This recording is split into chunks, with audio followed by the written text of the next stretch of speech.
Hey everyone, today we are going to be factoring trinomials. Factoring trinomials.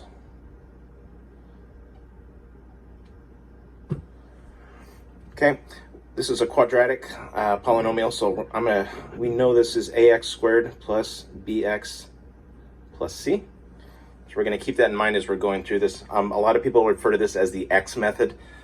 There's no formal name for it, but here we go. Let's just jump into one. So we're going to say we have x squared plus 8x plus 15, and we are going to factor that. Now, we had just gone through multiplying binomials, the FOIL method or the box method. We're just undoing that. We're going backwards on that. So when I say the x method, I mean they draw a big X and we fill in our numbers. On the top is going to be a times c, and on the bottom is going to be b. So you can see here our a term in this case is a 1. So 1 times 15 gives me 15. Our b term is 8. So here's the thing. We need to find two numbers when I multiply them. Two numbers when I multiply them equals 15. When I add them, it equals 8. So in this case, it would be 3 and 5. 3 times 5 gives you 15. 3 plus 5 gives you 8.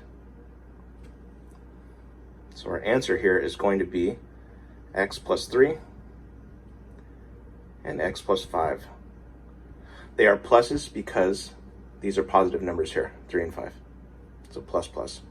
And again, if we were to FOIL this out real quick, and we'll do this on just this one example here. If I were to FOIL this out,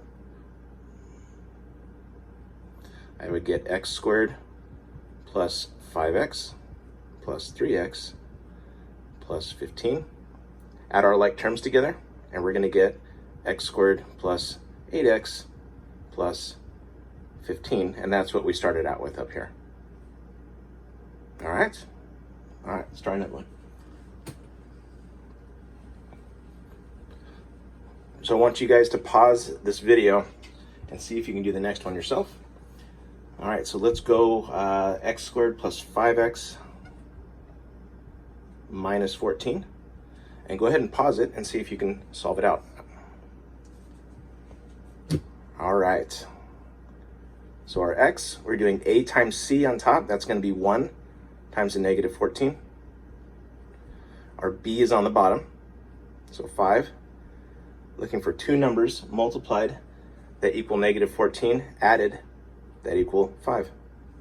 And hopefully you came up with this. You're going to get a 7 and a negative 2.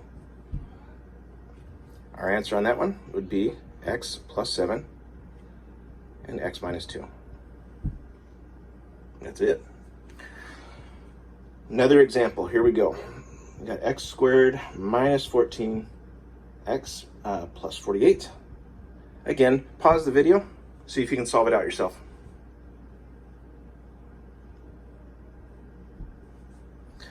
One times 48 is 48.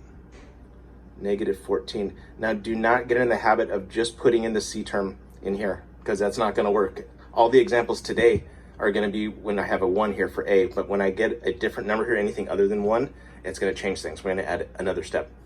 So don't just get in the habit of adding this, putting this last one up in the top here. So this one, negative 8 times negative 6 is a positive 48. Negative 8 minus 6 gives me negative 14. My answer on this one, x minus 8 and x minus 6.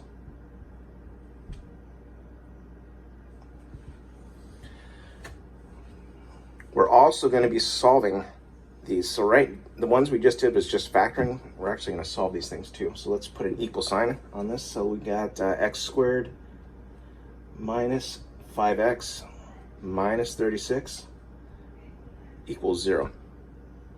So how is that going to change things? Just on the last step. So let's do our x again.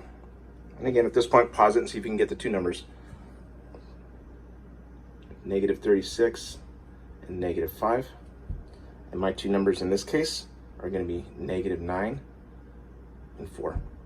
Negative 9 times 4 gives me negative 36. Negative 9 plus 4 gives me a negative 5.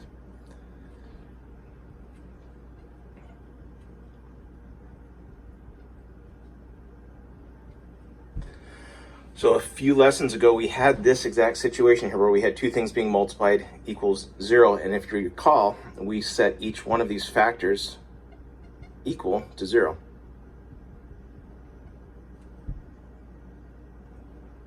We're going to solve for x here.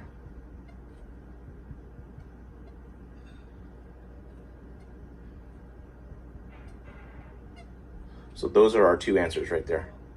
9, -4. All right, you guys try this one. So pause the video and see if you can solve this one.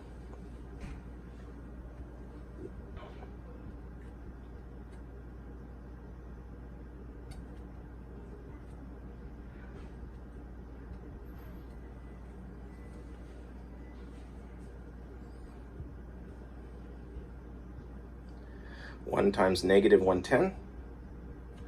And our 1 down here. Now when I see a 1 down here or something, a small number like this, I know my two numbers are going to be very, very close together because we have to add them or subtract them to get a 1. So in this case, hopefully you came up with it. You're going to end up with 11 and -10. X plus 11, x minus 10 equals 0. Set each factor equal to 0.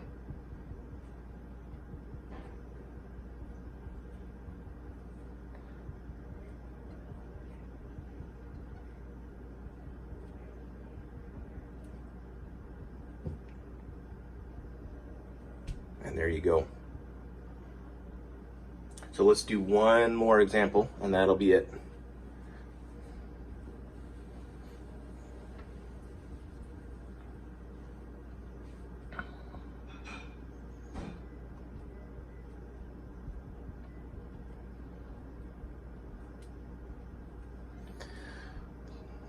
See if you can find the two numbers. All right, let's solve this one. 21, 12. I'm looking for two numbers being multiplied equals 21, two numbers added together that equals 12.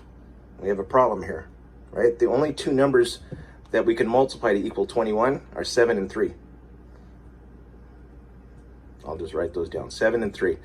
7 times 3 gives me 21. 7 plus 3 does not give me 12. So in this case, there's no combination of numbers I can put here to get 21 multiplied and then 12 added. So in this case, this number, or this polynomial, is prime. Okay, and that would be your answer on these questions. All right, have a good day.